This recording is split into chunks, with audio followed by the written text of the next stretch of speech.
Kiss My Chaos. Taking stories of trauma into triumph while living life in the middle and everything in between. All views are expressed solely of the host, guests, and for entertainment purposes only. You don't like it? Well, you can kiss our chaos. Here are your hosts, Abigail Dark and D.T. Hudson.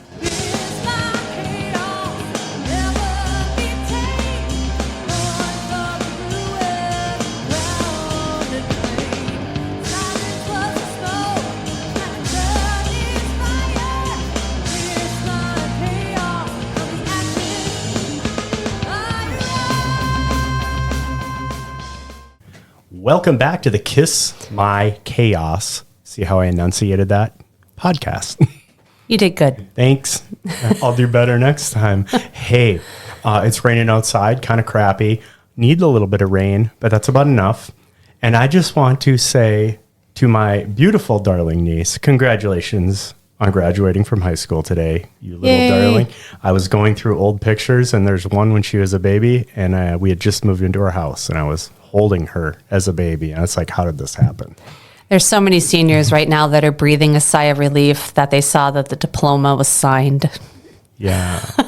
There was a group when I was coaching where half of their diplomas weren't even in their little folder they got because they owed like $3 to the library or something. Or oh my gosh. It's like, come on, you guys. Needs a little bit of common sense. Who knows? We're taking a different direction this week. We're going to take a professional, different direction, and I'm excited about it because I have a ton of questions, and I'm sure I'll have more on my mind. We have Mr. John Perez here, and I am excited that John's here. John, can you go ahead and tell us a little bit about yourself and what you do if you choose to do so? Sure, absolutely. Thanks again for having me. I appreciate this opportunity to just kind of share a little bit about myself and how I got here. So, I'm originally from San Antonio, Texas, and when I say that up here, a lot of people are like, well, what brought you to North Dakota? So that's always the next question. So I'm always prepared to answer that one. That's a common question up here. Yeah. Yes, it is. But I've been married before. My first wife is from Minnesota. Okay. And so she grew up there. We met when I was studying for my undergraduate degree in Texas. I was studying in Dallas, and that was what used to be Southwestern Assembly Guide University, but is now Nelson University. So we met there. Her uncle was one of the football coaches, and I did a little bit of spring training. I thought I was going to play, but then I had to decide between working for my car, which was a 99 Eclipse at the time. Oh, very good, very good. Or playing football, and I was like, well, I really like my car, so. Yeah, I don't like going to the hospital either. I played college football for a little while, and I learned my lesson that in high school, I was a big running back, and in college, I was mediocre at best. Sure. Yeah, and I didn't play for the high school. I mean, down in Texas, football is God, and sure, you need to be freakishly blessed. I've seen that movie, Varsity Blues. Yeah. yeah. It's the only reason I know. Yeah, so I didn't play for the high school, but I did play like City League, and so Sure. I was in pads for a little bit, and that was a lot of fun. I enjoyed hitting people. But there you anyway, go. so Don't we all? It can be an outlet. Yeah. I mean, that's an outlet where aggression, kind of like hockey, comes in bursts. I mean, there's going to be contact every time. So, So yeah, met her because I decided to work. I was actually a trainer at Johnny Carino's down there, and so okay, that's where we met. And we dated, got married very, very quickly. So it was like within 6 months. And I told her when we were dating that I want to raise my family in San Antonio. And so just kind of prepped her like, hey, if that's not something you're wanting to do, like we need to know that now so that way we can plan accordingly. And she, was willing to move down there with me. And so we lived there for a few years. That's where I had started my professional career. So I've been in the mental health field for about 21 years now. Wow. So I started as a case manager down there. I was working with individuals that had schizophrenia, bipolar disorder, and like major depression. Just hop right into the biggies. The big stuff. Sure. Yep. Trial by fire for sure. For sure. So yeah, I started there doing that kind of work for about 2 years. I decided to get my master's degree in counseling, and that's from Webster University. And so she had asked, I think she was getting real homesick. And so she had asked if I'd think about moving back up there and raising the family there. I was just starting my master's degree, and I told her I needed to finish that before I could even answer that question. Yeah, that's reasonable. So I did. And I remember taking quite some time talking to a lot of people. I think I came to the conclusion that, I could probably handle uprooting and moving somewhere. I felt like I have the personality to be able to do that. So I decided to do that. I moved up in January of 2008 because I ended up handing out my resume when we went to Christmas to a bunch of places in Bemidji, and one person called me back like the next day. So I ended up getting a job. I was like, I need to move up here in a couple of weeks, and so I did. She followed me up in February of 2008. So that's what brought me up here originally.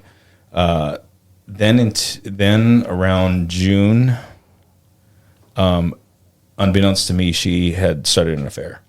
I didn't find out about that until August of 2008. And so when you had moved back, that's Yep. Okay. Yep. So I moved up in January, and I drove up with a rear wheel drive vehicle that was not great in the snow. I've never driven in the snow. Oops. It's one of those things you got to invest in up here, is something with 4-wheel drive for sure. I learned that very quickly after like my first accident after losing control. So, moved up here. A few months later, she started an affair, and that kind of spiraled a lot of the story. And so, anyway, long story short, that's what brought me up here. We do have 2 boys together. Okay. So we had a 1-year-old or a little under 1-year-old when we first moved up. And then in July, I found out she was pregnant, but I didn't know she was having an affair with someone. And so when I found out about the affair in August, I asked her, well, what about this kid? Is this mine or the other guy's? And she said she didn't know. And so that's legitimate. Yeah, absolutely. But we ended up finding out he's mine. And so the reason I stayed up here is because of those 2 boys. Sure. So we got 2 kids together, and I was living in a very small town in Minnesota. It was like a town of 100, and most of it was like her friends and family. That's usually the way it goes. That's where Abby and I kind of grew up. Yep, in those areas. And I can imagine after that happening how isolated that probably felt. It was awful. Yeah. I mean, so I moved from San Antonio, which is almost 2 million people, to a town of 100. Where everybody knows everybody, and like that's not even they know your business, and it's just I feel that. And they're related, and that's not even a neighborhood in San Antonio. That's a block. Right. Yeah, exactly. Right. And it was hard to be known as so-and-so's ex, the whole time. And after I had found out about the affair, I didn't know where to go. I didn't know what to do. I am so thankful that her dad actually took me in for a little bit. So he was kind of my biggest support at the time. Good. And she ended up moving out. And so that was a hard period of my life because I had nobody. Like all of my family is in Texas. All of my friends were her friends, and all of my family was her family. And then they certainly were like on her side, but they also understood a little bit of my side. And so it was just kind of weird to try to get support from her family. They always say blood's thicker than water. Mm-hmm. So she found, so if I get the timeline right, so you found out in August, and that was before your child was born, right? Right. So how did that look when the child was born? Because I imagine they can't do paternity tests until after the kid is born, right? Is that how that works? I'm not a doctor. I don't know. I don't know either. I haven't ever had the issue, but I can imagine it's incredibly stressful. Yeah. I mean, I don't remember exactly how they did it, but I remember that one day she just, without my knowledge, went and got the baby tested and found out that like he and I shared 99 point something Oh, okay. of the DNA, so it was pretty clear. And so to answer your question, that was probably one of the hardest days of my life, was going to the hospital because she stayed with a guy that she had an affair with.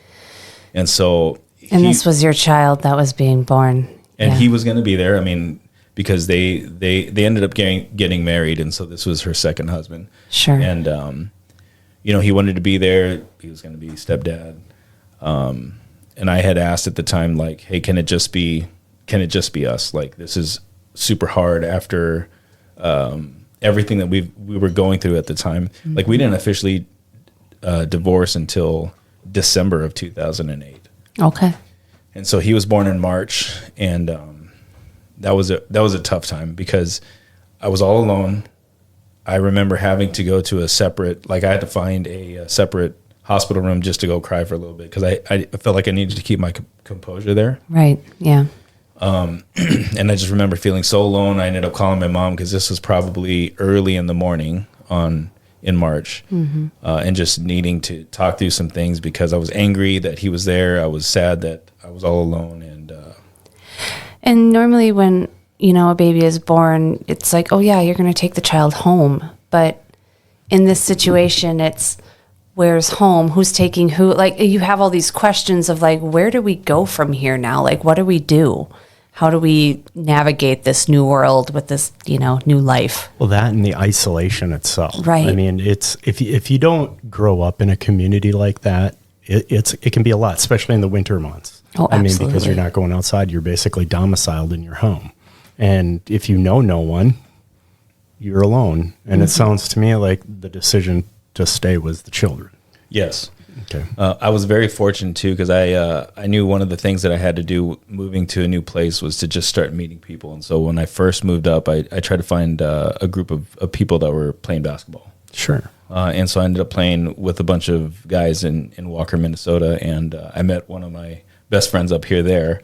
And so after I was kind of trying to figure out how to get out of the small town that I was in, living with her dad, he offered his place, which was only a couple of months of knowing me.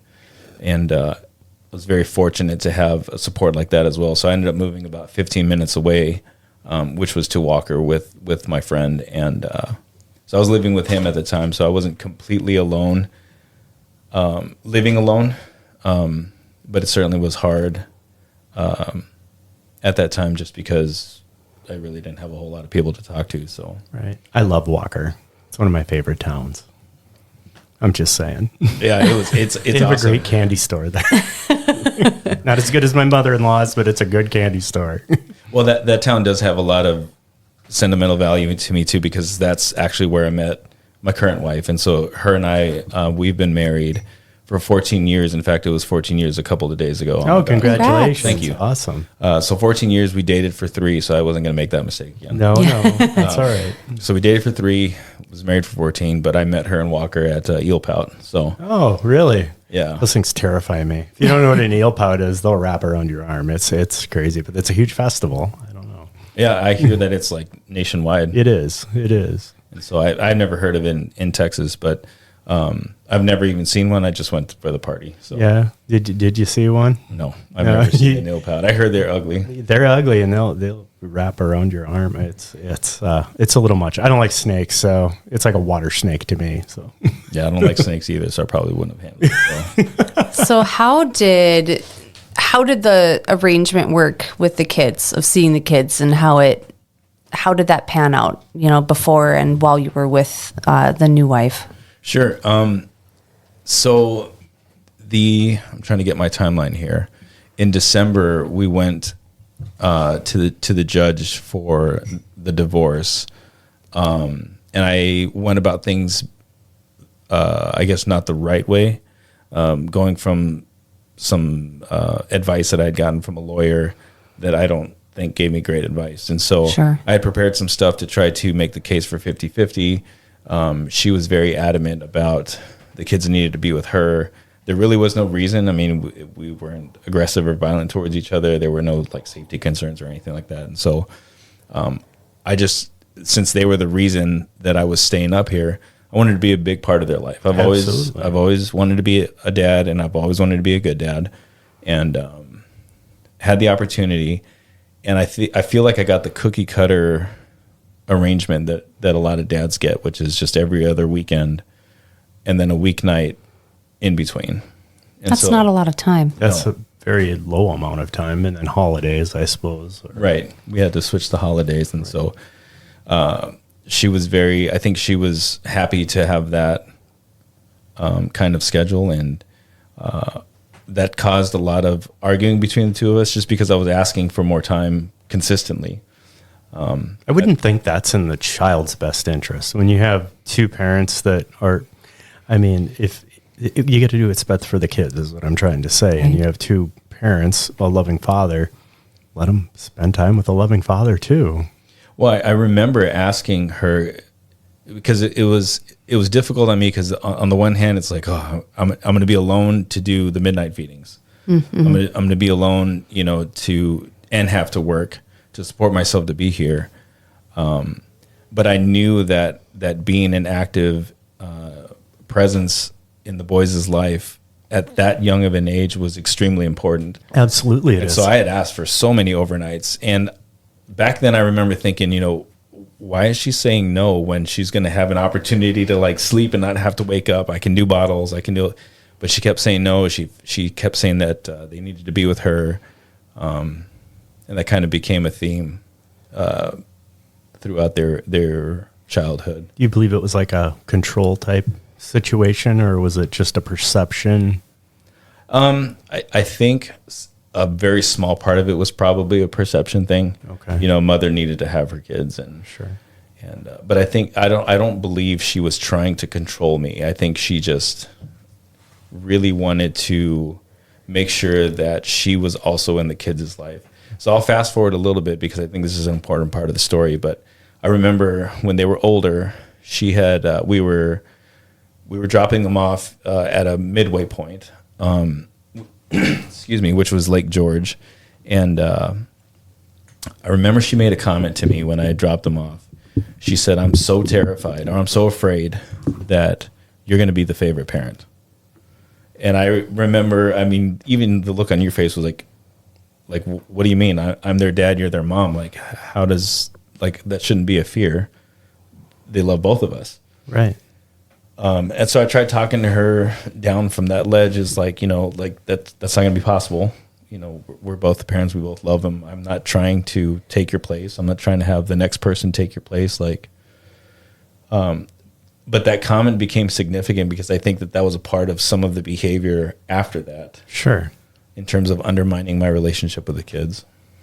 Yeah. To me, I mean, kids do what kids do, right? I mean, sometimes the daughter's closer to the father, sometimes the son's closer to the mother, or vice versa. But all in all, you're always going to be dad, and that's always going to be mom. I mean, right. And it sounds to me like you were just trying to maintain that in the situation you're in. I just wanted something equal. It's right? not a competition. No, yeah, I'm glad you said it that way too, because I know that was the feeling that I had, and I think I even told her this isn't a competition. Correct. I just want to I want to see them more. I love these kids. But looking back on it, that was a very insightful comment that she made, because I think to go back to what you had asked, I don't think she was trying to control me or the situation. I think she was legitimately afraid of her kids not liking her or something along those lines. And I don't want to be harsh about it, but it's that's kind of on her. A little bit of guilt there, maybe. I don't know. It's all on her.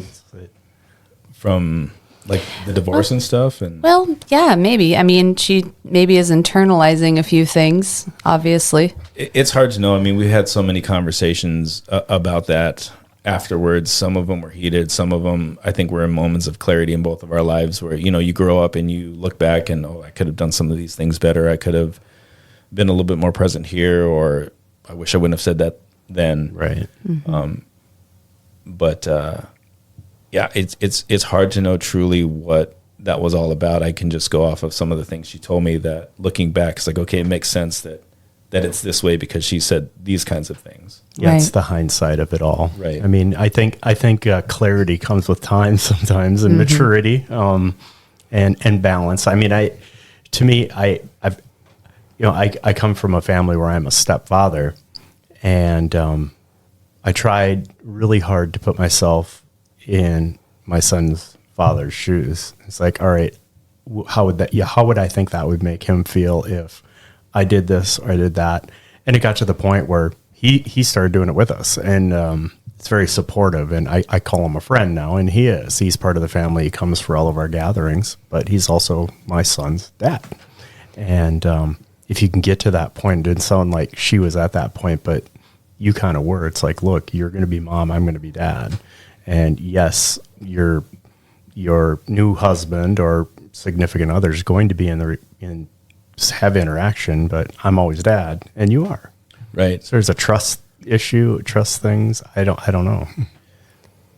Again, it's hard to say because it's just hard to say. Maybe just finding a balance, Right. and once that balance is in battery, And sometimes too, when people, I don't know, I mean, obviously we don't know her, but if she'd ever experienced like a loss or rejection before, that maybe just kind of stuck with her, that maybe she thought, over time, if the kids, got to like you or got to know you, they would want to spend more time with you. And then that would, facilitate what she's talking about. I think one of the other comments that kind of helped put some of these things together when I was looking back on it was in San Antonio. She continued to say how hard it was to make friends. Sure. So, and I think in a small town when you've got a lot of cousins and family and friends, and it's easy to have those kinds of relationships. When it was hard in San Antonio, I think she took that hard. And I imagine it at times was very personal for her. And I kept trying to encourage her, like, it takes time to build roots somewhere else. And Right. and so I think that, along with it, just has been hard for her with some of these relationship issues, because I think she expected, when we were married, I think she just kind of expected all of this to come very easy for her. And I wonder if some of that fear, transferred to the relationship with the kids. And you were young. When you're young, you don't have the insight that you do as you're older, and you can think like, oh, well, marriage is effort. Like, you need to put effort into it in order to make it good or better. Or it's not just, like it is when you first meet and it's puppy love and everything's just easy and smooth and good. You put kids in the mix and you put all the other stressful situations, then we know what can happen, right? Right. It's kind of interesting if you think about it too, and I don't want to put words on your mouth, John, but when two people get together, you're combining two households or you're two different philosophies, two melting pots, and you're creating your own. Now you uproot that and you move it to San Antonio. Now you uproot that and you move it to Minnesota. So you're getting a taste of each different culture, I guess. Just the way like Minneapolis has a different culture than Fargo, and Fargo has a different culture than Sioux Falls, is what I'm trying to say. Mm-hmm. And being away from family's hard. I love San Antonio. I spent time there when I was in the Air Force. So Lackland Air Force. Yeah, Lackland. Yeah. Yeah. It is a shock, though. I grew up in Ulen, Minnesota, like 500 people. And I think when people move to this area that are not from these tiny little rural towns, it is a shock to understand, like, the culture within the culture. Well, it's clicky. It's so clicky. It's clicky. Because everyone is talking shit about everyone. Yeah. It is like, we were just talking. they knew you went to the grocery store at like 8 p.m. And if you stopped to grab beer on the way home, they're like, what's going on in what their are you life? doing over there? Like, What's going on? They're drinking more. They're doing this. But it's also, your neighbors, they can be your best friends or worst enemies. Somebody breaking into your house, they're going to see it, but you go outside and do something and they're going to have a audience there. It's like, I'm going to go clean my gutters. You're going to have about 10 people standing there staring at you, telling you're doing it wrong. But we just had this, Angie and I had this conversation yesterday when we were driving. And that was, we looked around and we weren't singling anyone out. It was like the majority of the people that live around us rarely leave that 10-mile circle. We like to get out, especially in the winter when it's cold, go to Florida, go to Texas, go to these other places and experience historical things. That's what we do. These folks, they've had the opportunity and they just choose not to. sure. And so the culture shock is different. And it is. There's a lot of isolation here. There's a lot of depression here. Yeah, I think it's a funny story, but to talk about adjusting to a new culture, being from San Antonio, coming up to Walker, living in Walker. I remember the first night I went out to a bar with my friend. I walked in and it felt like like in the movies where the music comes to a scratch. Yeah. Everybody stops And everybody turns and looks at me, and I was very aware at that moment of my skin color, and and clearly not. And so I thought that's what this, because I was pretty early on into my move up here. I was like, what have I gotten myself into? But I will say that Minnesota and North Dakota have been very welcoming. I have never felt out of place because of my race. Good here, so that's very good to hear. Yes. I love it. Like it's just been, I think, some of the success that I have as a counselor is because I'm a minority male, and I think a lot of people are looking for something like that here. That has a smaller part to do with it. Hopefully, it's a little bit more of my expertise and my experience. Right, but I think it's they feel more comfortable, like instantly coming into that, knowing that somebody is in a different, skin color or culture. It's just like you can relate to it right off the bat without having to break that ice. Right, and so I'm so thankful that was a myth that was dispelled.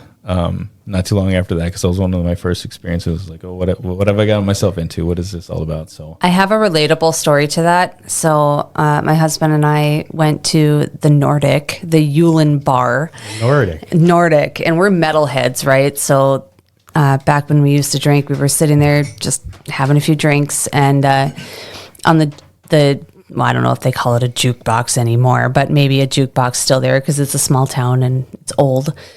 We played Iron Maiden, and it was like super, maybe it was Metallica. I don't even remember what it was, but it was like the longest heavy metal like song, and we had it cranked to the max.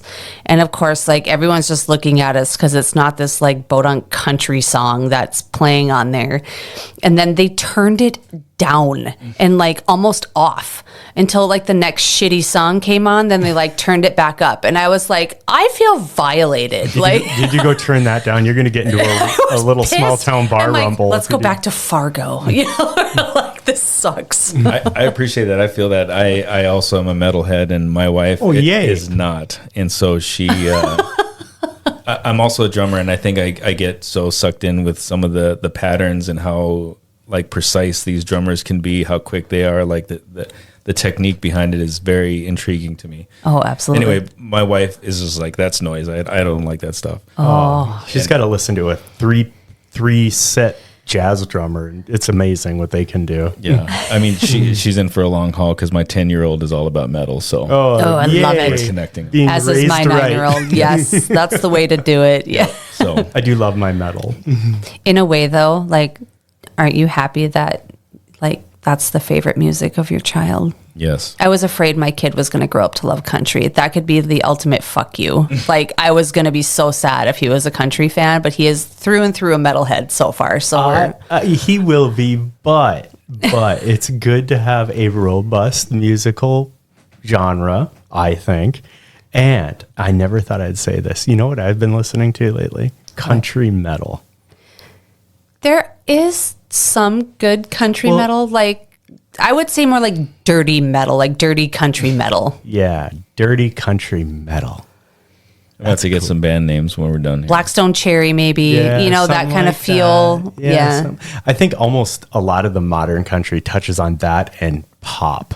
And I don't have much time for pop, especially in country. Mm-hmm. Country music to me is like a performer sitting on a stool with a guitar singing a song that tells a story. That Merle Haggard, George Jones. That's old country's old great. Country. Yes, AM radio. It tells a story, and the lyrics behind it are brilliant. I mean, 100%. But now when I'll probably get in trouble. But when you have a song about chewing tobacco and spitting, and that's the entire song, it's like I could have done that. Or Red Solo Cup, like that could not be the. Rest in peace, Toby Keith. She didn't mean it. I still hate that song. I don't care for it either. Anyway, so with the kiddos, how did it work? I mean, you met your new wife. You've been, you dated for 3 years. Your other kids were growing up. You were kind of navigating that whole situation. So how did that all come together? Yeah, that's an important part of the story because in August through, I would probably say almost a year. So almost a year went by that I was a single parent. Excuse me. I didn't meet my wife until, well, I met her in February at Eel Pal, but I didn't know she had a boyfriend at the time. Oh, sure. And so we were talking. I was flirting. I don't know how well I was flirting. You obviously did something right. It worked. I mean, we hung out, and to her credit, she didn't do anything. I like was trying to flirt really hard and trying to get her number. And when I found out she had a boyfriend, I just coming off of that that heartbreak of the relationship I had, I was like, I do not want to be that guy. Like, No. I'm walking away. And so when I had found that out, I took a step back and just kind of let it go, because it's like, okay, I'm not trying to be that guy. But we actually met because of a mutual friend. She was working as a social worker in Walker and had introduced us in February. So in June, my wife was coming to visit her again, and she texted me and was like, hey, Jill's coming to town this weekend. You want to hang out? I was like, she just got a boyfriend. Why are you telling me this? Not anymore. I was like, oh, well, can I get her number? And so 4 months. game 4 months on, to game change on. everything. I was like, I don't know how I'm going to see her. And my parents were in town at the time, so I wasn't going to be able to get out. That's and perfect. You meet can them. meet your parents. That Let's was- move this along. He wants to work slower now, Dan. I mean, come on. The second time was going to be much slower. Yeah, wisely so. But our first date was in June. And so anyway, there was a lot that happened in that year, because I was navigating, trying to work, trying to recreate myself, trying to set roots in a new place, trying to be involved in the boys' life. And I fell into a depression myself. And so I remember days where I couldn't get out of bed. I knew I had to work. I just didn't care. If I'm going to be real, there were days that I wanted to die. I wanted to kill myself. It was really, really hard. It was a dark period in my life. And I know that the only thing that was keeping me going was those two boys. Like, every time I had dark thoughts, I kept thinking, okay, you came this far. Why would it end like that? Those two boys are in your life, and you need to do this for them. Absolutely. And so that was one of the things that kept me going. And it was very hard to do all of that alone. And so in June, we were just dating, and because I wanted to take it slow, and for her own reasons, she was going to take the next relationship slow. We really didn't do much with the kids for a while either. So every other weekend, I'd go visit her in Fargo, and the weekend in between when I had the kids, she would. When I didn't have the kids, I'd go see her in Fargo, and when I had the kids, she would come and see me in Walker, and then I eventually moved out to Park Rapids, and that's where it still was too close, because I still was being referred to as so-and-so's ex. Yeah. And I was like, man, how do I get away with Yeah, from it's this? only like 25 miles. Yeah. Which, I mean, I learned, like, that's still very close. Once you get a label in a small town, it just doesn't end. Yeah, it's not horse and buggies up here. It's Yeah. it's Ford Raptors and big diesel pickups. So Yep. it's 25 miles is nothing. Right.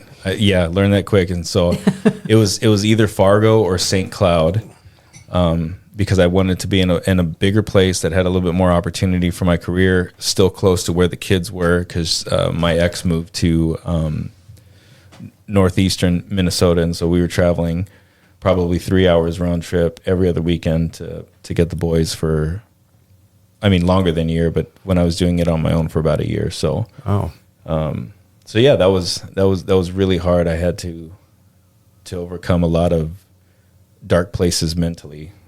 so just I've had and speak with veterans a lot in that dark depression, and throughout that time, not just the depression stage. Did you ever, I guess, for lack of a better term, feel that like you kind of lost your identity of who you were, or did your children kind of maintain your identity for you? I think there was a lot of that. Okay. Another big piece of my coping was my faith. Sure.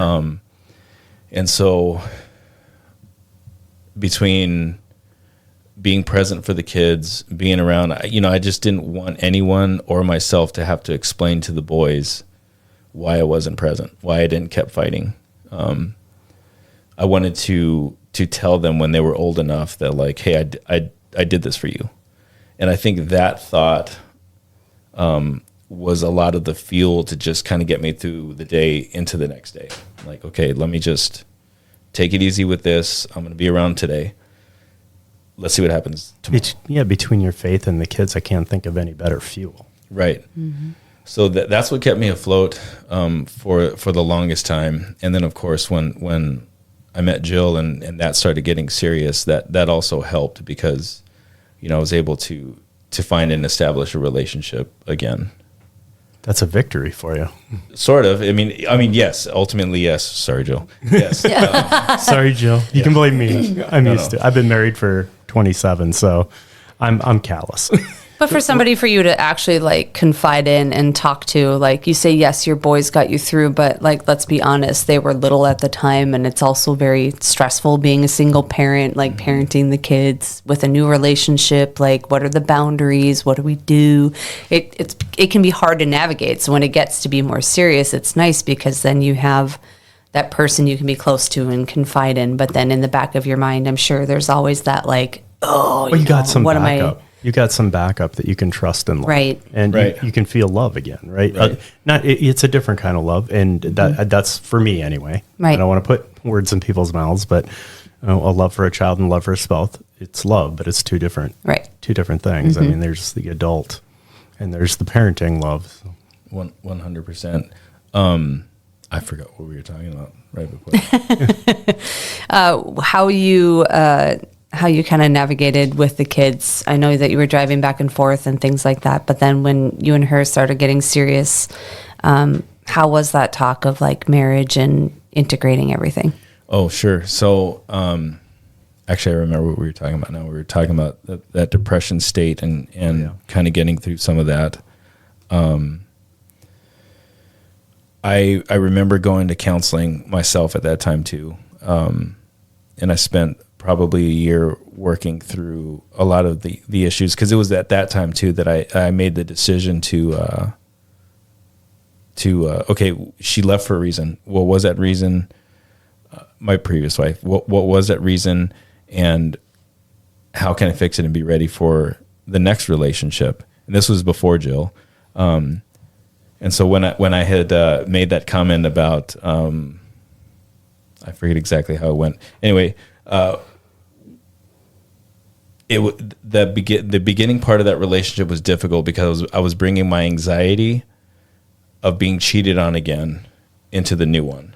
And so the beginning of our relationship was rocky because I was terrified of this happening again, terrified of being in another place where if this happened again, where's my support? What do I do this time? Sounds like trauma to me. Yeah. Yeah. I'm pretty sure I had like very small panic attacks at times when it came to, when she was out on the weekends with her friends. It just was in the back of my mind. And so I was bringing some of that stuff into the relationship. So I was navigating the kids, the ex, the current girlfriend, the depression, and a lot of the fuel. I was going to say, there's got to be a level of anxiety with that. It was awful. Like, that was probably, like I said, the darkest and hardest time of my life was to do all of this alone. Sure. And so continuing to focus, I mean, I just over and over and over again, just reminding myself, what do you want to tell your kids when they're old? Like, that was the thought. I got a tough question for you. Yeah, go ahead. Knowing what you know now, would you have changed that from where you're at now? Does that make sense? Yeah, I wouldn't change that. I think going through that has made me a better counselor. Exactly. That's exactly where I was going with that. Has made me a great dad, I think. I feel like it's made me a stronger person because I've had to overcome adversity, a lot of adversity. A lot of challenges in the beginning. I'm not trying to say that with a lot of like pride. No, not at all. but I earned it. Yeah, it's You like a did. football game. You got to earn your spot. And if it's difficult, you either go to the weight room or whatever and you start lifting weights, or you just accept it. And it didn't sound like you accepted it. You just kept moving forward. And that's awesome. Yeah. And that hurt is something that is really hard to get over. It's definitely a boundary that I think some people just kind of put themselves apart a little bit. So as you progressed in your relationship, how did she handle how you reacted to her, with her being out with her friends, things like that? I would imagine, like, did you internalize it, or did you like reach out to her and be like, hey, what are you doing? Or like, were you checking up on her, or like sneak in to try to figure out like, oh, is this Sure, going to your happen location. again? Yeah, exactly. Well, this was way before the smartphones and all Snapchat. that. Oh. I had to talk her into leaving that QWERTY keyboard Oh. for a smartphone, because she was, I'm good with this. So she was not very, very tech savvy. Yeah, even if I asked for a location, I'm sure she couldn't share it with me at that time. Sorry again, Jill. But looking back on it, at the time, I was like, I found another one. This is going to happen to me again. But I know that she was tested, and she had to develop some patience, because I kept trying to explain to her, like, I know that you are not the same person as my ex, and I know that these are my issues to work through, but I need your help. I need reassurance at time. And it's very hard, I think, as a guy to ask for support, validation, reassurance, especially in a time like that. Absolutely. But that's maturity for you to be emotionally vulnerable like that. I think that's pretty cool. Well, You don't see that very often. It's being honest. Yeah. I mean, and I think that's like one of the foundations of a relationship is honesty. And I guess if a person takes 24 hours and thinks about it, it's like, wow, that was very honest. And, if it's meant to be, it's meant to be. And apparently it was. Yeah. She knows I was going to share these examples, because we were kind of talking about, okay, where are we going with all of this? And Right.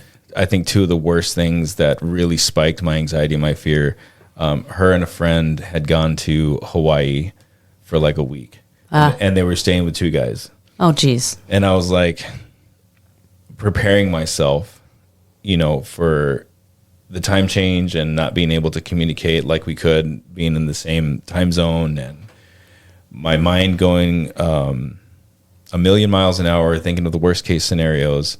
And I think that was probably the hardest work that I've had to do on myself, because I had to learn to calm my body down. I had to learn to steady my heart rate and to breathe through it, to be able to think through it. Yeah. And also probably be able to sleep. Yeah. Sleeping was hard. Sleeping is It's real like, well, she's difficult. probably waking up now, so maybe I can sneak in. And it's like, no.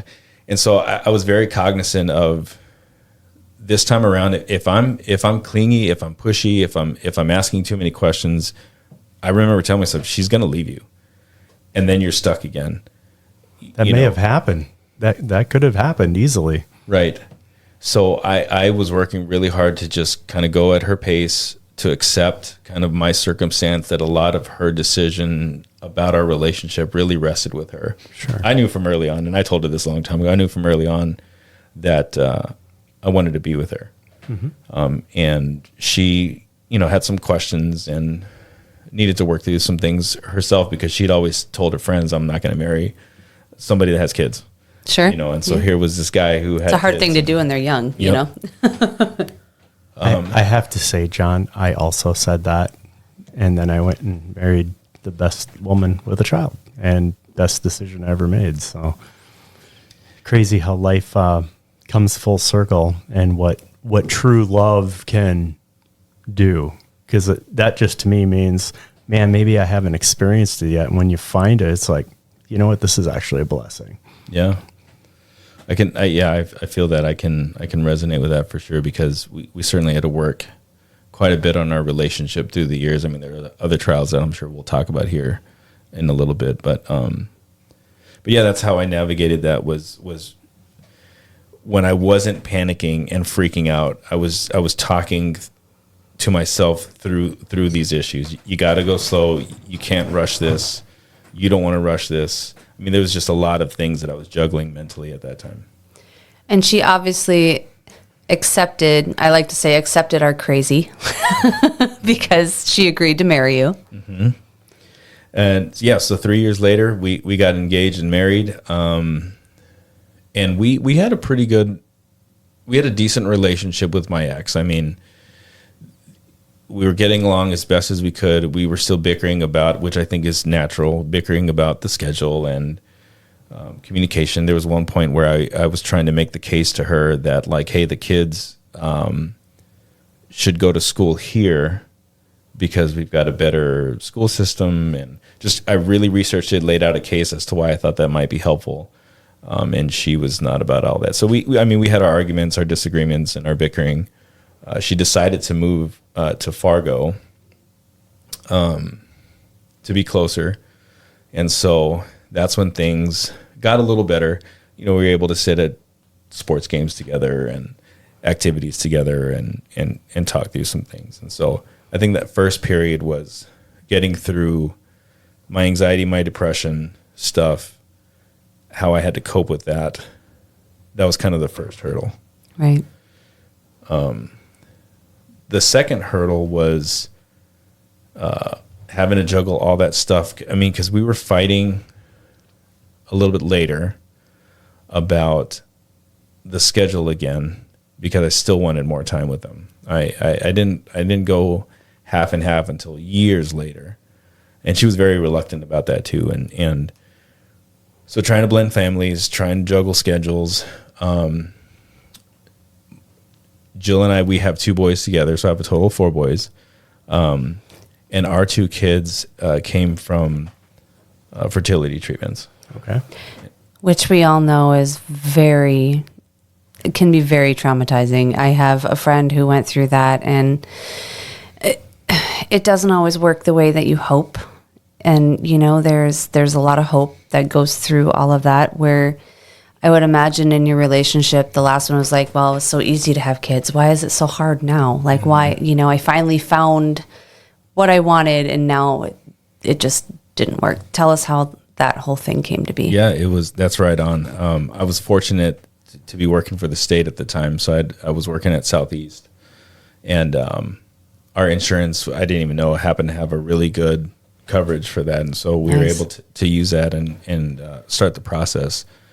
But the first pregnancy ended up in a miscarriage, and that was really difficult.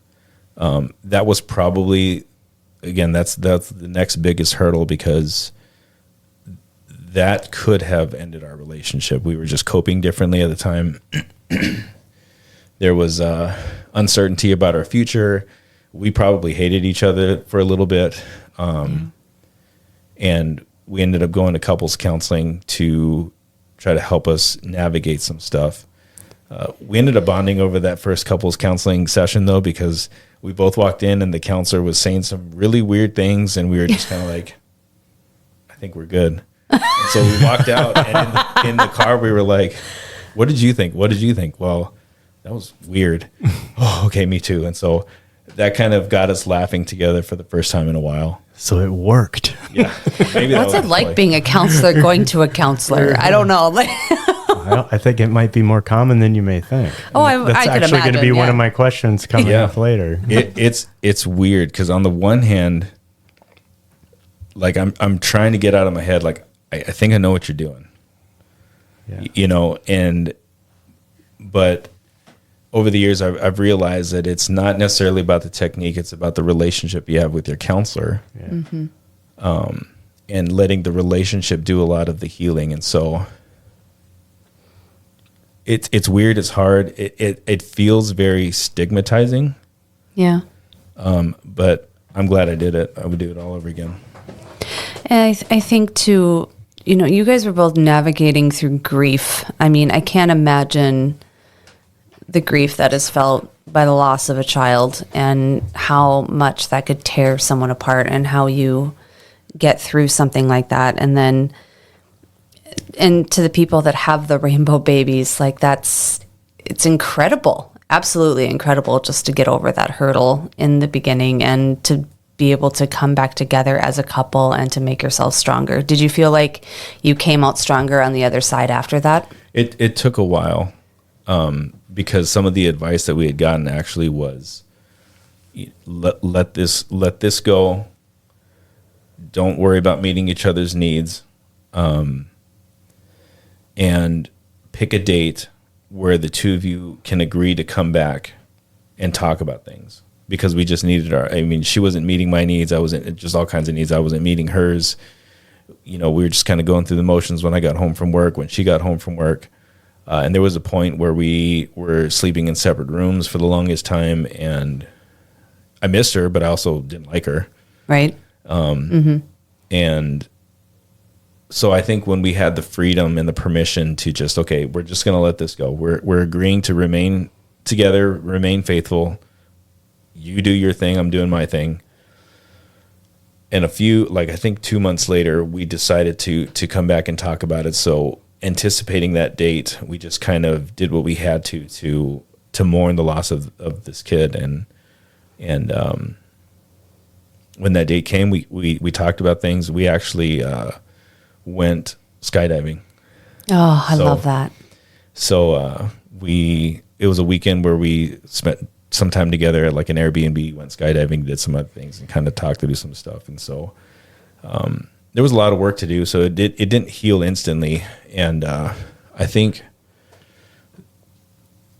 the biggest piece for our healing was actually years later, when we had to go through custody stuff and going to court, which I'm sure we'll get to at some point. Mm-hmm. But it took some time to answer that question of yours. Like, I can see that. It didn't happen immediately. Yeah. To me, it sounds like things will never be the same, but they can be better. And if that, you have to do that together, and that's trust and love, I think. Yeah. Yeah, because she certainly changed as a person, as did I. Right. As a result of that, and we had to learn each other again. I think it would be inhuman to not have an experience like that change you in some way. Right.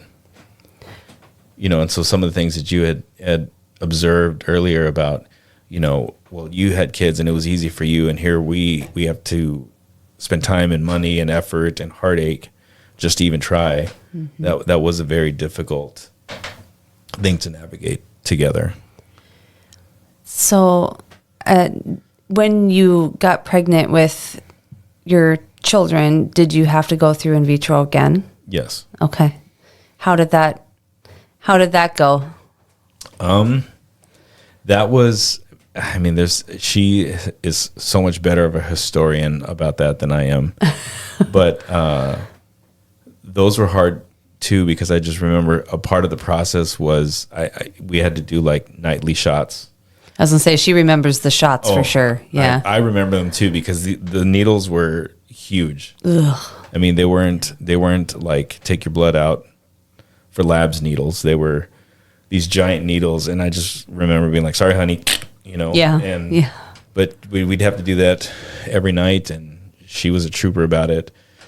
There were periods where her mood was just all over the place. And I was doing my best to just kind of like, okay, I'm not taking this personally. Like, this is part of the process. And the hormone fluctuations are just nasty. Absolutely. Nasty. Absolutely. Uh-huh. And when they hit the peri stage, it starts all over again. Oh, yeah. Yeah. But you know what? I think that's really good advice for people out there listening, whether it's peri, whether it's... is it para? Perimenopause. Thank you. Or what you were going through. It's like, you have to be prepared to not take things personally, because the needs change quickly, multiple times. And we can't help it. No, I know. And you have to keep reminding yourself that. And I think it's important to take some time for yourself every now and then too. Just like, all right, I'm good now. But getting through the anxiety, during that time, I learned to trust her, and she has always been trustworthy. So I don't want to give the impression that, the times that I was alone with the kids, she was out partying and doing. It wasn't like that. She was mid-20s and enjoying herself, and I was at home with my children and from a previous marriage, and she's always been trustworthy. In fact, when I had met her and her boyfriend were not doing well. They were supposed to go to Ilpout together. But she was just kind of like, F it, and left them because they were arguing about stuff. And she told me that he like was calling her incessantly on the way down, and she was just like, nope, not doing this. I'm doing this without you. And so if any of that opportunity was like, I just met this guy, we're going to do this, she didn't take it. And looking back at that afterwards, that was a very cognitive thing for me to remind myself, like, even with her future husband, she didn't cheat with her boyfriend. Yeah. On her boyfriend at the time. It's a good way to look at it. And that was the thing that really anchored me to trusting her and doing that work, was because she was already, she had already been trustworthy. Yep. And so that was just something I really needed to get into my mind and spirit at the time. I think that's smart. Yeah. You mentioned something about custody. Sure. You want to touch on that a little bit? Yeah. So several years ago, I ended up actually getting the boys full time. This was the only time we initiated the threat of court.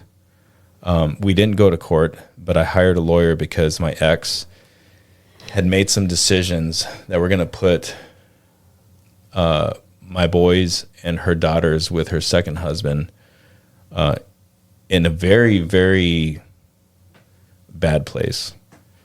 And so I only found out about this because her husband at the time told me that, hey, she's doing this.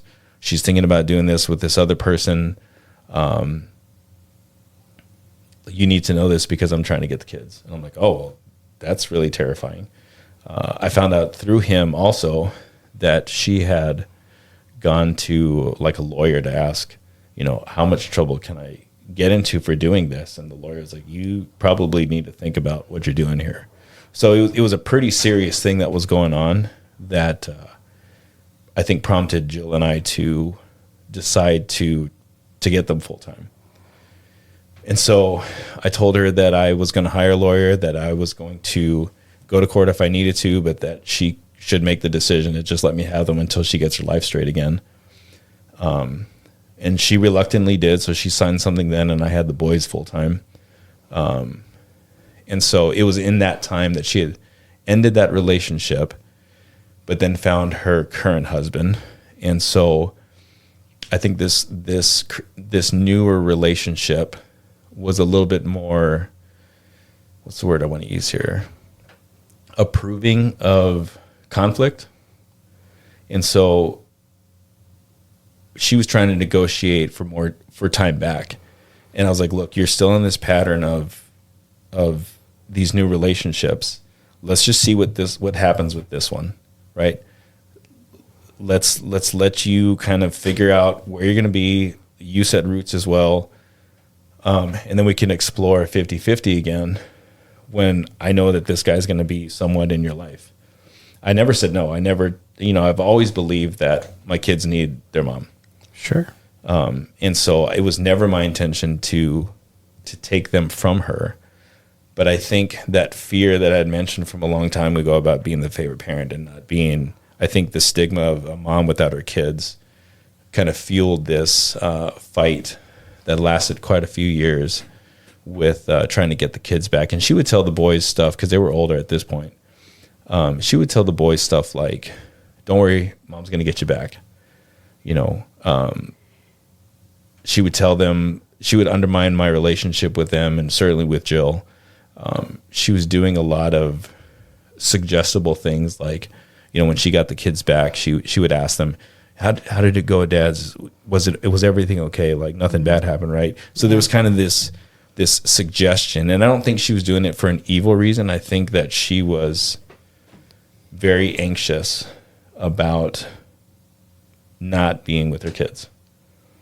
I get that. I mean, and I'm not going to call anybody a bad parent unless it's something I experience or witness firsthand. But from an outsider, I'm seeing two different philosophies. I'm seeing a couple in you and Jill who are focused on the kids, where your ex-wife seemed to be more concerned about her and her feelings too. And maybe that marries up nicely with the anxiety, making this awful perfect storm of, hey, it looks like a competition. I think you're right. the way you described it is kind of my experience of her when we were married. And then after that was, she listened to her heart quite a bit. Another thing that happened right after I found out that she was having an affair and left me, she had invited me to her grandfather's place. This is back in that town of 100.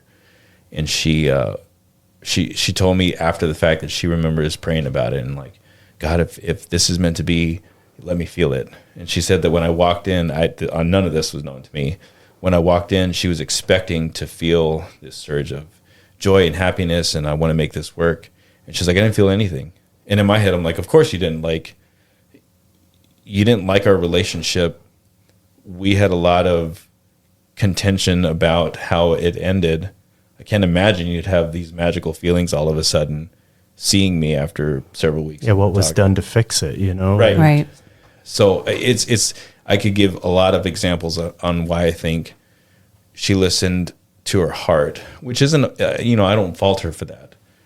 But it was hard for her to, I think, rationalize with her heart on a lot of these issues, which put us in a position to try to navigate the difficulty with the feelings. How was I going to put that? Being a counselor, I would imagine it's, it came in handy, I suppose, with your kids, because I would imagine that this whole situation was probably a little traumatic for them, being, toted back and forth, and then now full custody with dad, and then getting the questions from mom.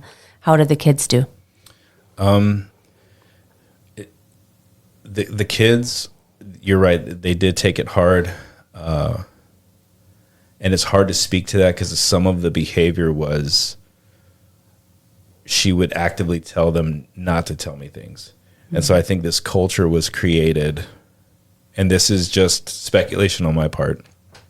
This culture was created between the three of them for sure that we don't tell dad things.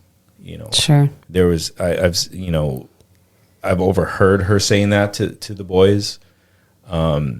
I've read that, and we're talking about some serious, like one of my kids was accused of something very serious at one point. This was a few years ago. And she didn't want me to know. And I don't understand why another parent, I should say, shouldn't know something as serious like that. She actively told the kids, don't tell your dad any of this. And so I think this culture was created where I was left in the dark intentionally on a lot of things. Like this was evident with doctor's visits, with school. I don't know how many, not performance plans. What am I thinking? Like IEPs and stuff for school that I was left out of. I wasn't even told that there was a meeting. And so I had to call on my own to try to even be a part of planning with the kids for school and stuff like that. And so I think this culture was created where dad's kind of an outsider, right. And it's the three of us against the world. And so when we were navigating the court stuff, the kids were very guarded. And I think she was telling them some stuff because they were repeating some things that were in affidavits. In fact, she even got one of my kids to write an affidavit in one of the custody things, 2 or 3 in. So it was very difficult to know what was actually happening. Right. She wanted to be the hero. She wanted to be the liked parent. I think so. That has a reverse effect in time. Yeah. The coaching and whatnot, because if that's not what a child believes in their heart, it'll come out. Mm-hmm. And they don't forget. Well, they may not remember everything, but they don't forget because they have their own mind that's developing. Mm-hmm. To me, I'd see a lot of it working the street where there would be a lot of coaching, especially in domestic situations. And those two people clearly should never be together, but it was over the children. And honestly, the children had nothing to do with that relationship, but the children became part of that relationship by both parents by bringing them in. It sounds to me like you tried to shield the kids from any of that. Whereas on the other side, I'm not going to go as far to say they were a tool, but it was more convenience. And it's like, hey, I need you here. And then as a child, if my parents like, I need you, you're all I have, I'm going to feel guilty. And I was like, oh, I need to protect my mom, or I need to protect my dad. Very selfish. Yeah. I mean, there was some of that there, like to that point, there was a time years before all that where this is just another example to kind of strengthen this speculation that, you know, she was creating this culture. I think that's the best way that I could put it. And I don't think that she was intentionally trying to destroy my relationship with my kids. I think she was trying to strengthen her relationship with the kids. I understand that. I see that. And so there was a time when some distant relative had passed away, and she's like, I need the kids to come with me. And I was like, why? They don't even know this person, you know? And she's like, well, and she explicitly said, well, I need them for me. And I'm like, don't put our kids in a position like that. And they were young. They weren't like teenagers where it might have been a little bit more understandable. You know, I'll just take them for the weekend. We'll switch weekends. You know, don't put them in a weird situation like this. Like, use your husband or use other family members to kind of cope with this. And she even admitted after the fact, this was months later, that, yeah, I probably shouldn't have done that. So, I mean, there's little examples along the way that give me this idea that she was accidentally undermining my relationship with the kids to set herself up as the favorite parent. I mean, that's just kind of what the playbook was from the very beginning, I think. So. Sounds like the definition of selfish to me. Yeah. Whether it's intentional or not, it's a selfish act. It's almost, well, I'll leave the terminology to. I have my own vocabulary sometimes. Well, I think so many people can relate to your story. You know, divorce is so prevalent out there now. It's every story is unique. Every divorce is unique. You know, how it all plays out and how the kids come out of it. And, you know, some I've seen are healthy, you know, like it was best for them to split. And then, you know, the kids come out really great on the other side. But then you have situations like you're talking about where you don't know. They're not a bad person, but at the same time, it can still be kind of damaging, you know, all around. Yeah. So to continue with when we started going to court, she had initiated a lot of motions wanting to change custody when I had them full time. And that got really ugly because there was things in these affidavits that were not true, demonstrably not true. Like we had, in some of our responses, we had all this evidence as to why what she was saying was inaccurate. So there was a lot of back and forth for probably a year. This was right around COVID. And so what didn't help our case was that the referee at the time sat on it for like 7 to 8 months. Oof. So we didn't have, we were just kind of like, okay, we hear both sides. We're going to come to a decision. And then like waiting 7 or 8 months for just, are we moving forward with court or not? That was an awful several months. Yeah. Because in that time, I think we were still she was still trying to get the boys back full time. And so a lot of these other things were occurring with her telling them things about court and don't worry, I'm coming for you. Like you're going to be just fine. Like just hang in there. I don't know how many times, you know, when I was trying to discipline the kids, they'd call her up and she was saying things like, you know, just don't say anything. Just take your licks, you know, so kind of painting it to the kids that we were doing something terrible, my wife and I, when it's just discipline. And so those are a lot of the tactics that I think that over time really soured my relationship with the kids. I will tell you, growing up with being a stepfather, one of the things that we were fortunate enough to do is like, if he did a no, guess who else knew? I mean, his dad knew. It's like, hey, you're not going to believe what your kid did today. Sure. He's yours today. But we took a joint approach to it, and not everybody can do that. And if you can in time, it honestly, you have a cohesive front, consistent, disciplinary, and love. It makes a huge difference. I would have loved that. There was one point when we were working with my oldest, and And we ended up seeing a professional to kind of give us some guidance to help identify what was going on with him. And me, Jill, and my ex were at the results session, and the psychologist told us, hey, you need to do these things together. The households need to be as similar as possible. And for me, it's like, okay, like I believe that discipline structure is very important. I also recognize that my ex does things very differently. I can't have it my way, even though I want it. So I remember talking to her about, okay, how are we going to meet in the middle? Like, what is this going to look like? Because I want to do what this professional is saying. And she offered a lot of things, did a lot of suggestions, ended up going back to her way of parenting, and kind of left me in the middle with what I thought we had agreed on. And so, like, even then, getting outside help, trying to be unified, just didn't. It was very hard for us to accomplish. It's just like having you had a relationship, and now you're trying to build even a more complicated one, because now you have two households, and you have to, at some point, I hate to say it, but the word trust is there. It's like, I'm going to trust that you're going to do, and you're going to have to trust that I'm going to do what you need done. But absolutely, very, very challenging, very challenging. Yeah, it was years of this kind of back and forth that really made the court stuff even more difficult. And so I think the peak of it all was we had this stuff weighing on Jill and I. The kids were angry with us, very upset, very defiant. They felt like they could run away from the house or not listen to us. It was getting really, really bad. And I think the biggest piece, the next biggest hurdle was coming to the conclusion on my own that I can't keep fighting like this. And so I remember at that time, I didn't know what else to do.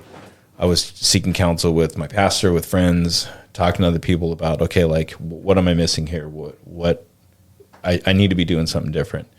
And one of the pieces of advice that I got was you should fast and you should pray about 3 different things. The first thing is this some kind of spiritual thing that you need some insight on?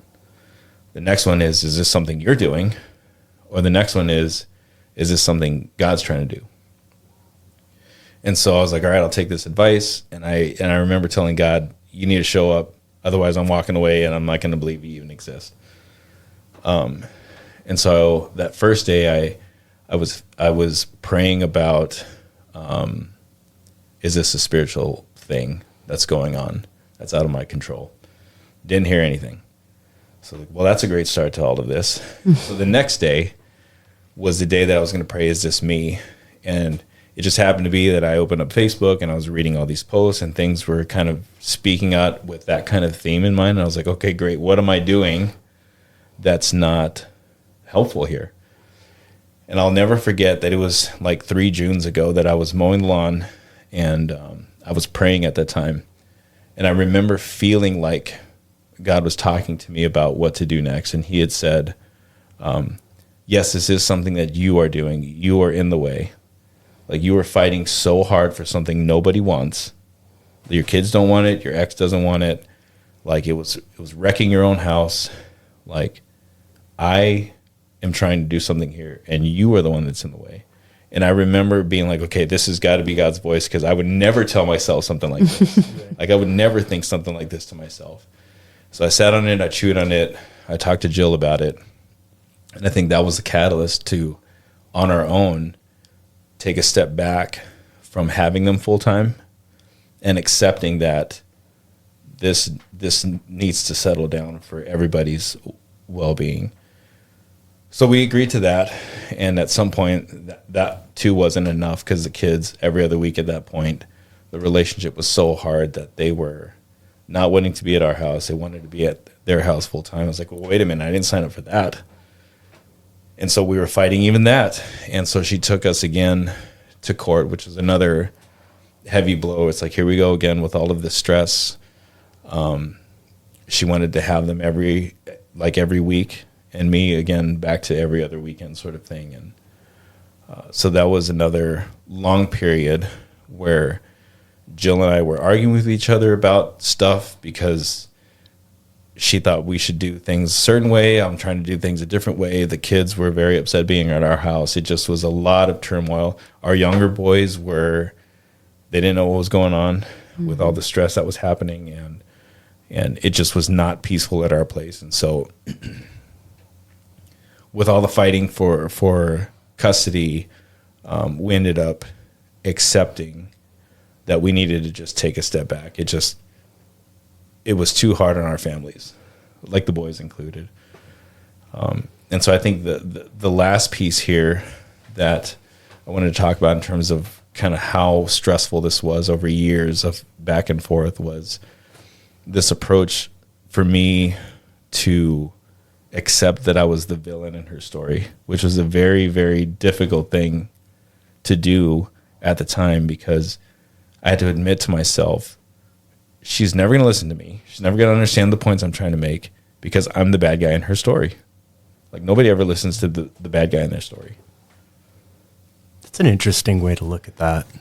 Nobody wants to be the bad guy. Well, Right. Some people do, but yeah, you can't change her book. And every good story needs a villain, So there was no, I don't know any good stories where the hero and the villain are collaborating on something. Oh yeah, I see your point now. You clearly don't watch professional wrestling because no, I don't. no, but you're absolutely right. You do. You need it for effect. And some people, part of this is kiss my chaos. Some people thrive on chaos because maybe that's all they've ever known. And that's the norm. It's not for me. It's exhausting. My life was chaos for a long time. And now I sit on my porch with my Henry and Sons tea. Is that the right one? And we have our day. I think that's what it's called. Yeah. We have, when they're never going to sponsor us now. Probably not. But that we have, Angie and I will sit out there and it's quiet. And we sometimes just have a daily recap or nightcap, but recap usually of just, hey, what's going on today, And then we just sit there in silence and it's lovely. How old are those boys now? So my third oldest is 10, and then my next guy, he'll be 8 in July here. Okay. And so they were little when all of this was happening, and they didn't understand what was going on with their older brothers, and they miss them, and how come they're angry, how come they're leaving, how come they don't want to be around, and how do you answer that? And the relationship with them is still kind of skewed, I would imagine. And you want to make sure that they don't feel like they're the reason. Right. Yeah. Well, I mean, the good news is I think the approaches that I've taken in terms of, okay, I need to get out of the way. I need to, well, if that's the case, I already forgot what I was saying. Well, we were talking about how your youngest are now, they were young when this was going on, and they didn't quite understand why their brothers were coming and going and mad. Sure. So, I think the good news is that I think the approaches that I was taking with learning to take a step back, understanding that, like, okay, I need to adapt and change how I'm approaching this, understanding that I have to stop fighting her perception on things and trying to change this narrative. It's going to be that way. I'm going to be an awful, evil person, and I need to refocus on my family.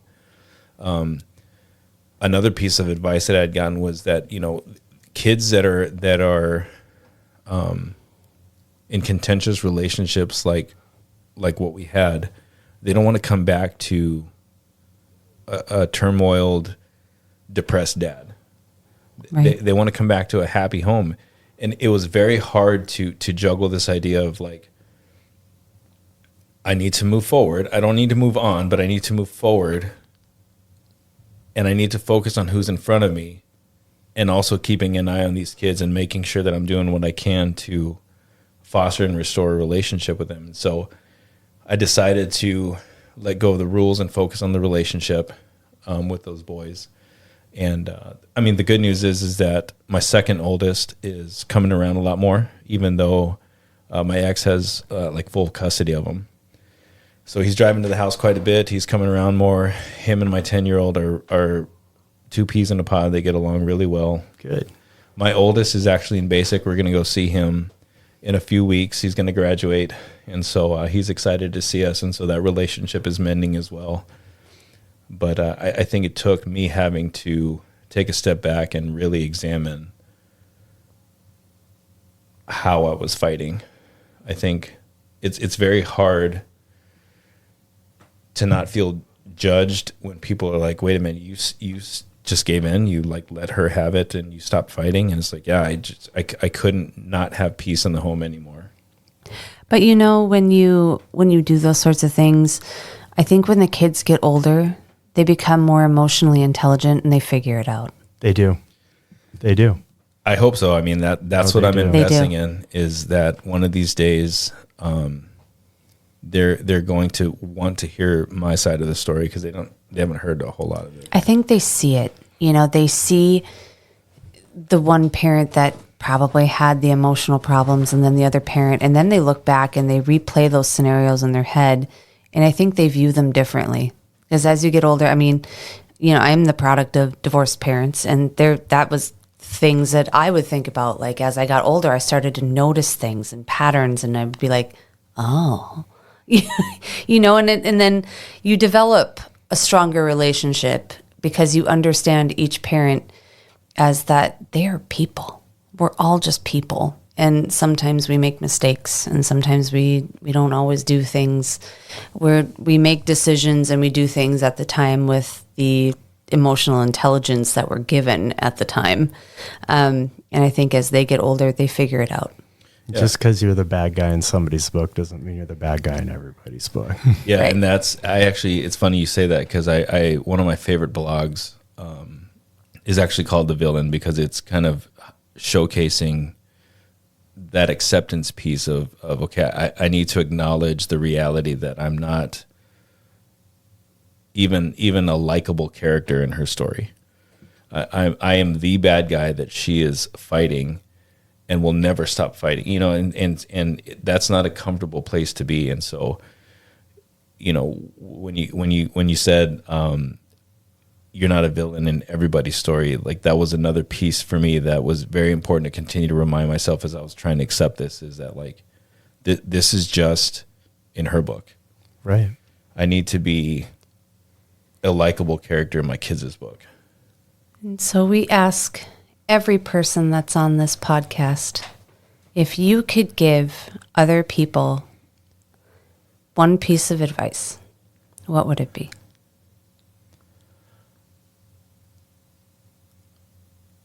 If I was able to leave my home and be forced to set roots somewhere that it was not home, that I didn't know anybody, if I can do it, I think anybody can do it, because I'm kind of a dummy. I don't think you're a dummy. So But- what you're saying is, you know, take a risk. You never know. I think take a risk and be willing to do the work. I mean, I think that was the piece for me, was see a counselor, keep praying, don't stop, and have your lighthouse.